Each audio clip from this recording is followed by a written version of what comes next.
एक बड़े और व्यस्त शहर में राधिका नाम की एक बूढ़ी औरत रहती थी। उसकी उम्र लगभग 60 वर्ष थी और उसने जीवन के सैकड़ों संघर्षों का सामना किया था।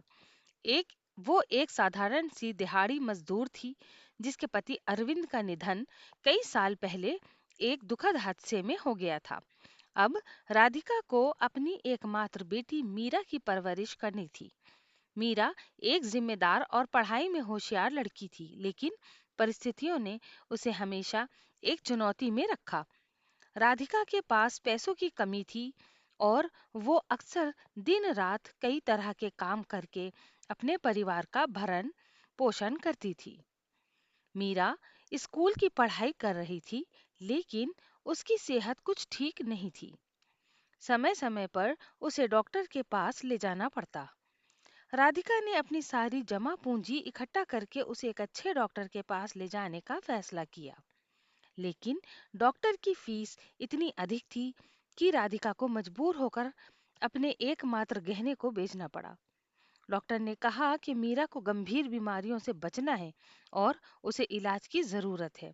राधिका ने अपनी बेटी के इलाज के लिए हर संभव कोशिश की, लेकिन बार बार पैसों की कमी आड़े आने लगी। एक दिन राधिका ने विचार किया कि क्यों ना वो अपना खुद का छोटा सा व्यवसाय शुरू करे। उसने सोचा कि वो अपने हाथों से मधुर लड्डू बना सकती है और उन्हें बेच सकती है। उसने अपने पड़ोसियों से सीखा कि कैसे मिठाई बनाई जाती है। धीरे धीरे उसने अपने घर से मिठाइयाँ बनाना शुरू किया और मोहल्ले में बेचने के लिए निकल पड़ी। शुरुआत में उसके लिए ये बहुत कठिन रहा।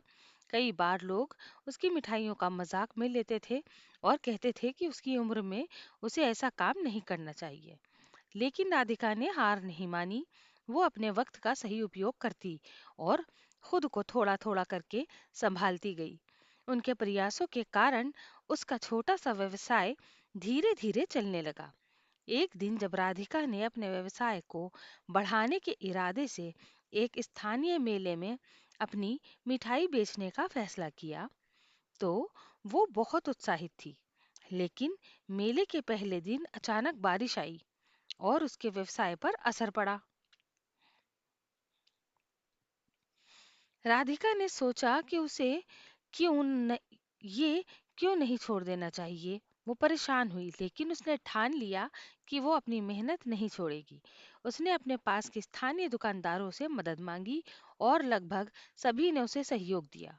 वो सब मिलकर एक छोटे से टेंट में उसकी मिठाई की दुकान को फिर से सजाने लगे। राधिका की मेहनत और उसकी उपस्थिति में खड़ी रही। मेले में उसकी मिठाइयों की चर्चा तेजी से फैल गई। लोगों ने उसकी मिठाइयों की तारीफ की और धीरे धीरे उसकी दुकान पर लोगों की भीड़ जमा होने लगी। उसके प्रयास और धैर्य ने उसे सफलता दिलाई। जब मीरा को पता चला कि उसकी माँ ने इतनी मेहनत की है, तो उसने उसे गले लगाते हुए कहा, माँ, मैं आप पर गर्व करती हूँ। राधिका की आंखों में आंसू थे, लेकिन ये खुशी के आंसू थे, क्योंकि उसने अपनी बेटी के लिए एक बेहतर भविष्य की दिशा में कदम बढ़ाया था। कुछ ही महीनों में राधिका का व्यवसाय अपने पांव पर खड़ा हो रह गया। उसने अपनी कमाई से मीरा की चिकित्सा का खर्च उठाया और उसने स्कूल में बेहतर शिक्षा दिलाने की व्यवस्था की। मीरा ने भी अपनी माँ की मेहनत को देखते हुए प्रेरित होकर अपनी पढ़ाई में संजीदगी से ध्यान देना शुरू किया। राधिका ने न केवल अपने जीवन को बदलने का साहस दिखाया, बल्कि उसने अपनी बेटी के सपनों को भी पूरा करने का रास्ता तैयार किया। अब राधिका केवल एक मजदूर नहीं, बल्कि शहर की कई महिलाओं के लिए प्रेरणा बन गई थी। राधिका की कहानी ये दर्शाती है कि कभी हार नहीं माननी चाहिए। उसने अपने जीवन में आई हर मुश्किल का सामना किया और अपने सपनों को पूरा किया। उसके धैर्य और साहस की मिसाल आज भी उस शहर के गली गली में सुनाई देती है। आज राधिका एक सफल महिला उद्यमी बन चुकी है, जो न केवल अपने हालातों का सामना करती है, बल्कि दूसरों के लिए अपने पैरों पर खड़ा होने के लिए प्रेरित करती है। इस प्रकार राधिका ने अपनी मेहनत, साहस और प्यार से अपने जीवन को फिर से लिखा और साबित किया कि दुख से भरी कहानियां भी खुशियों की कहानियों में बदल सकती हैं।